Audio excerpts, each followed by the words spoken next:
और धनिया धनिया भी अभी अच्छा खासा तेजी दिखा रहा है, आज भी 1 से 1.5% की तेजी के साथ। तो क्या धनिया में के भी फंडामेंटल मजबूत नजर आ रहे हैं यहाँ से?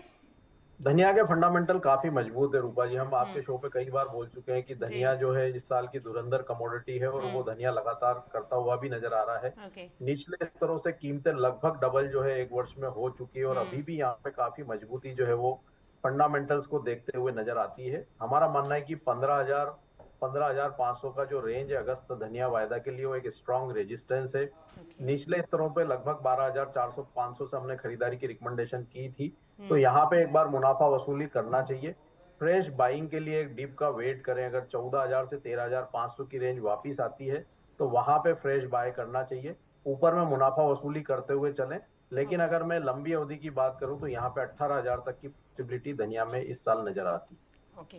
तो यानी कि ओवरऑल स्पाइसेस पैक की बात करें तो एक अच्छा खासा पुल बैक जो है वो देखने को मिल रहा है। तो ऐसे में जिन्होंने निचले स्तरों पर खरीदारी की हुई है, मनोज जी की सलाह है कि एक बार प्रॉफिट बुक करते चले। मनोज जी, अब ग्वार की तरफ नजर दौड़ाएं तो टेक्निकली जो लेवल सुझाए जा रहे थे ग्वार में, वो अप्रोक्सीमेटली अचीव होते दिखाई दे रहे हैं।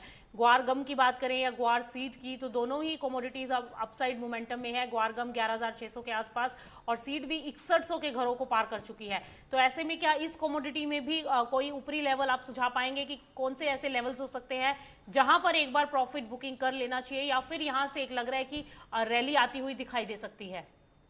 देखिए, ग्वार सीड का जो जुलाई वायदा उसमें 6,035 एक स्ट्रांग रेजिस्टेंस थे, और उसके ऊपर हमने मार्केट को अब सस्टेन करते हुए देखा है। हम्म। तो अब यहाँ पे 6,030 के नीचे के स्टॉप लॉस मेंटेन करके बाय में बना रहा जा सकता है। अगर मैं जुलाई ग्वार सीड कॉन्ट्रैक्ट की बात करूं, ओके। ऊपर में 6,240 और 6,350 ये इमीडिएट लक्ष्य होंगे। 6,350 के आसपास मार्केट आती है तो वहां पे लॉन्ग में मुनाफा वसूली करते रहें। वहीं अगर ग्वारगम की बात करें तो यहाँ भी 11,400 जो है काफी समय से रेजिस्टेंस है, उसके ऊपर मार्केट निकलती हुई नजर आई है। तो अब 11,330 के एक क्लोजिंग स्टॉप लॉस से ग्वारगम में भी लॉन्ग की पोजीशन को होल्ड रखा जा सकता है। ऊपर में हमारा मानना है कि 12,000 12,200 ये लक्ष्य जो है वहां पे शॉर्ट टर्म में देखने को मिल सकते हैं। 12,200 के आसपास वहां भी एक बार लॉन्ग में मुनाफा वसूली की सलाह रहेगी। ओके। और मनोज जी, एक लास्ट सवाल, आखिरी सवाल आपसे कि बिनोला खल को लेकर कॉटन ऑयल सीड केक, इसमें क्या रणनीति होनी चाहिए? क्योंकि ये भी बाजार जो है काफी लंबे अरसे से एक सुस्ती के साथ कारोबार करता दिखाई दे रहा है, अब थोड़ा बहुत मूवमेंट लग रहा है। तो ऐसे में क्या लग रहा है कि जुलाई वायदा 3800 का स्तर छूता हुआ दिखाई दे सकता है? अभी 3674 के आसपास कारोबार देखने को मिल रहा है। बिल्कुल। यहाँ पे जो एल नीनो का सबसे ज्यादा प्रभाव जो है वो हम कह सकते हैं जो कैटल फीड वाली जो commodity specially cotton seed oil के उसको हम्म। मिलता हुआ नजर आता है। और हमने देखा कि 3610 के रेजिस्टेंस को पार करने के बाद वहां पे और भी स्ट्रेंथ जो है वो बनती हुई नजर आई है।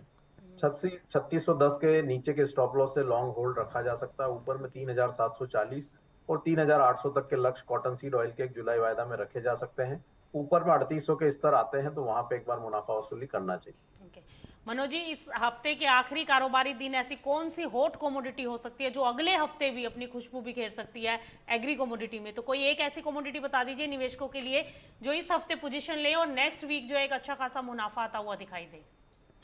अगले सप्ताह के लिए अगर कहीं पोजीशन बनानी है तो हम्म। मेरा मानना है कि ग्वारगम जो अभी 11,630 के आसपास चल रहा है, अगर ये 11,500 के आसपास मिलता है दिन के सत्र में हम्म। तो वहां पे बाय करके जाना चाहिए 11,330 के नीचे के स्टॉप लॉस से।